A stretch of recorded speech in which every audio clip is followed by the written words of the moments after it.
All right, to create this L-shaped tubing here, as I said, I think we're going to need to use a path. So I'll press Control A and go to Curve Path. And here it is here. You can see it there. Let's go ahead and scale it down quite a bit. And what I want to do is place the endpoints where they need to be, say right here against this tube and then right here against the step, and then begin shaping the L here. So let's go ahead and try this. I will move this up, and I think I'll move it up to where that L meets with the support tube here. Something like this. Let's go ahead and see if I can tab into edit mode, and then I'm going to take this point right here and let's place it on the tube here. I'll just take it and move it right over here, and let's say it meets it right in here, right in there. And then I'm going to press Control I to invert the selection, Control I, and now that selects all these other points. I'm going to move it over here and maybe move it back a bit like this. And then I'm going to take this point here and put it in place. I'll just hit G and move it and bring this over here like this. And I'm trying to get it right in here. Right in there. Yeah, something like that. So it's right in there. Now I need to just kind of arrange everything else so it matches the shape I want here. So it looks like this can go straight out like that, maybe come up, right? And this could then go out and maybe come up, or about like that. This I might be able to actually just get rid of completely, although there is this slight bend here. Maybe I'll keep it. Maybe I'll keep this, move this down to here and move it over, move it out like that. So we have that slight, slight bend there. We may need more points now to get this turn a little bit sharper. So what we can do is we could subdivide these segments. So if I take this point and I right click, I can choose subdivide in this curve context menu. Now we also have a curve menu up here, but it doesn't have as many options in it. This curve context menu is really kind of a combination of these. So you've got your subdivide here. So we could click there and add a point, right? And let's see how that looks. That's not too bad, but I feel like we need one more point in here to kind of straighten it out. So let's select this point and this point. This time I'll right click and choose subdivide. And let's see how this looks. Getting better. Maybe I'll take this and move it down some like this. And it looks like they need to go a little bit more like this to get it kind of flat. So you just need to kind of tumble around and see what you can come up with in terms of the shape that you want. Maybe I'll bring these up just a bit. Like this. Let's try this. Now that we have the actual path, we can now create the geometry that's going to be that tube. And to do that, we can come over here to our object data panel right here. And as we did before, let's go into the geometry section here and go to bevel and depth. And I'm going to click and drag on the depth and kind of bring that out like this. So it's about the same width as those tubes we created earlier. Something like that. Looks like I could maybe bring this in a bit, huh? Maybe I should take these three and move them up a bit. Let's try that. Yeah, that doesn't look too bad. I think it could be a little bit smaller, though, in the depth. So let me click and hold Shift, and I'll try and bring it down just a little bit more like that.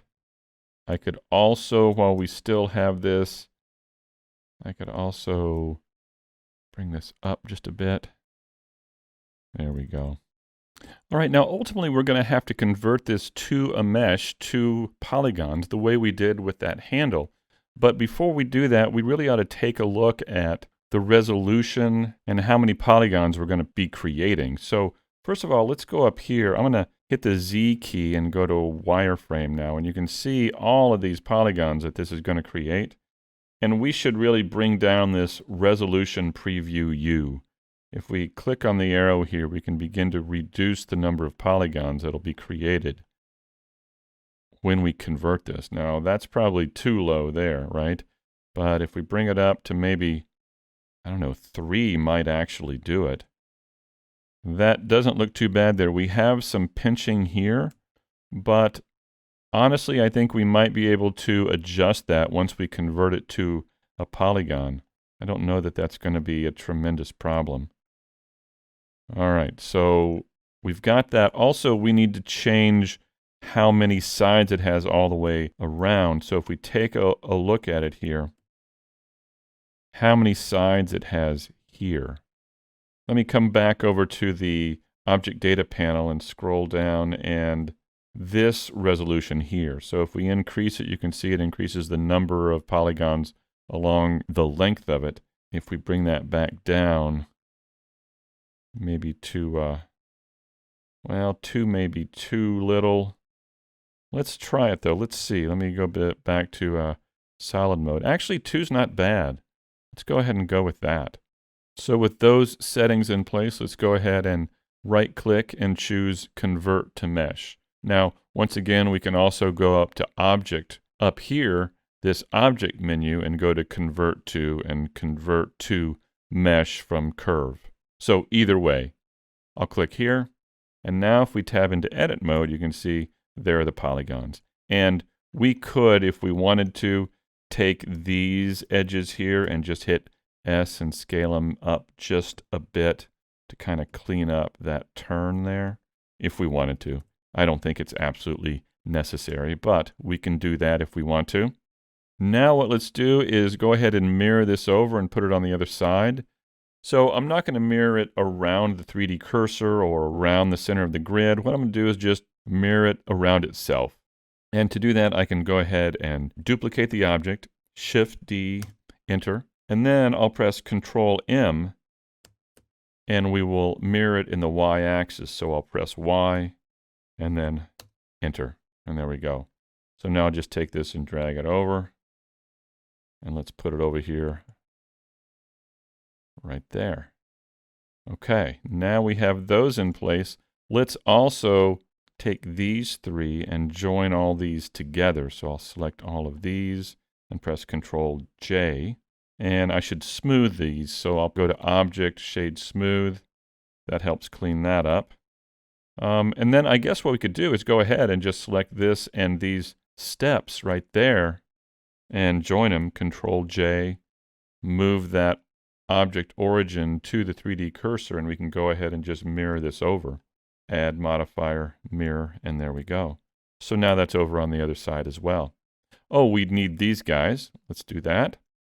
I'll press Control-J, and you know what we could do is just add this object now to this, the one we've already mirrored, and that will just mirror it over as well. So if we have these selected and press Shift and click that, now that object will be added to the last one that we selected. So I'll press Control-J, and there we go. It went over to the other side. But the problem is the smoothing here isn't quite the same, right? You can see that kind of artifacting there.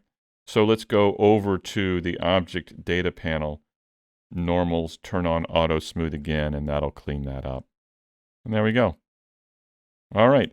So in the next video, I think we need to add some pieces connecting the top step to the vehicle, to the cab here.